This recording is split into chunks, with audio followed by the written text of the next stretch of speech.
Hello, it's Randi Rhodes. Here's a clip from our show, and go to randyrhodes.com for the whole thing and a podcast. Buy a stinking podcast. Mary had a little man. The fall. We believe that all men are created equal. To the magnificent mosaic that is America. From radio beacon to radio beacon. I have a dream today. Change has come to America. Believe me. Knock, knock. Who's there? It's a figment of your imagination. Randi Rhodes Show. Turn up your mind.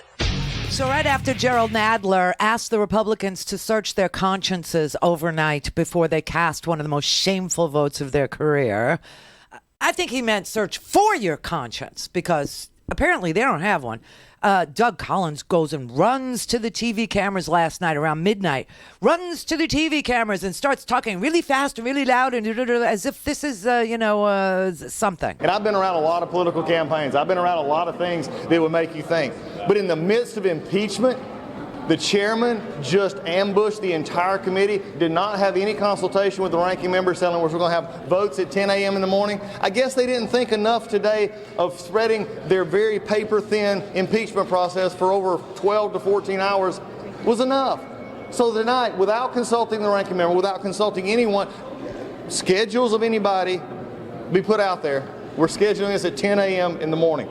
I don't know. The integrity level of this committee has been, the chairman's integrity is gone. His staff is gone. This was the most Bush League thing I have seen forever. And if the American people wondered about this impeachment anymore, they don't have to wonder anymore. They saw what happened right here tonight, because this committee is more concerned about getting it on TV in the morning than it was finishing its job tonight and letting the members go home.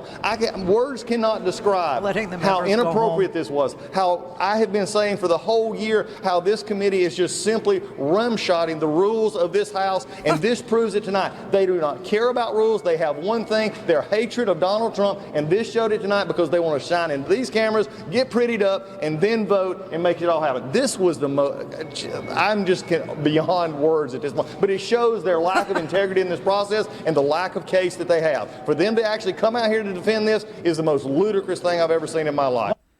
Oh my God, Doug Collins talking about integrity. That is just so rich, I got to say.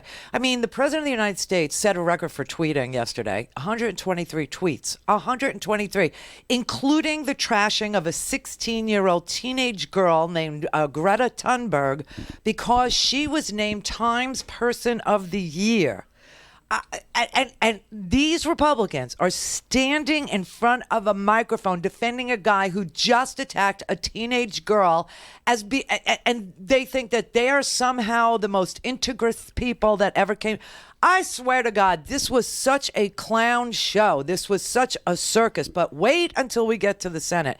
I mean, the Senate is going to be so rigged, and Mitch McConnell admitted it. I cannot believe what I saw, because, when they start repeating themselves, I swear to God, the Republicans made this amendment of the Articles of Impeachment process, because that's what yesterday was. It was the chance for the Republicans to amend the Articles of Impeachment. They decided they would amend them to strike all references to, like, Donald J. Trump and insert instead Hunter Biden. Hertz called the Prescott Police Department, and officers filed a narcotics offense report listing items seized in the car, including a plastic bag containing white powdery substance, a Secret Service business card, credit cards, and Hunter Biden's driver's license. That is what we would call evidence. And I don't want to make light of anybody's substance abuse issues. I know the president's working real hard to solve those throughout the country, but it's a little hard to believe that Burisma hired Hunter Biden to resolve their international disputes when he could not resolve his own dispute with Hertz rental car over leaving cocaine and a crack pipe in the car. The pot calling the kettle black is not something that we should do. I don't know what members, if any, have had any problems with substance abuse, been busted in DUI. I don't know. You don't know? But if I did, I wouldn't raise it against anyone on this committee. I don't think it's proper. And I think we got to get back down to what is most important here. This is a question that stands out like a big, throbbing, sore toe. That's Hank Johnson trying to be very diplomatic about the fact that Matt Gaetz was arrested for DUI as well, which isn't even the worst thing about Matt Gaetz. But that is true. And so he was trying to be extremely diplomatic, going, I don't know about this mugshot. I don't know about your DUI and your substance abuse. But if I did, I really wouldn't bring it up when we're talking about whether or not the president of the United States is guilty of extorting. Because, here's their logic. Hunter Biden did coke. Therefore, Donald Trump is innocent. How do you get there? And the pot calling the kettle is really just the the end of irony in this country. So that is what yesterday was about. It was about amending those articles, and this went on for 14 hours. They got their day, they got their amendments, they got to argue them and debate them and every other thing. They were all voted down along party lines, just like Bill Clinton, and they proceeded to vote this morning in a businesslike, orderly manner, and it took all of 10 minutes to call Congress into session. Oh, poor Matt Gaetz. He had to cancel his fundraiser this morning, or his brunch, or his flight to Florida, or buy a flex ticket. You don't get penalized that way for changing your flight plans. But this was so disgusting what happened yesterday. And it's almost as if they tried to make it for masochists only. Do you know what I mean? And like Doug Collins' crazy thing about procedure, over and over and over and over and over and over and over. It was like only the most crazy, masochistic, self-emulating people would have been able to make their way through this ridiculous thing that they called the amendment process. It was just, it was so awful what they did. They literally have no shame.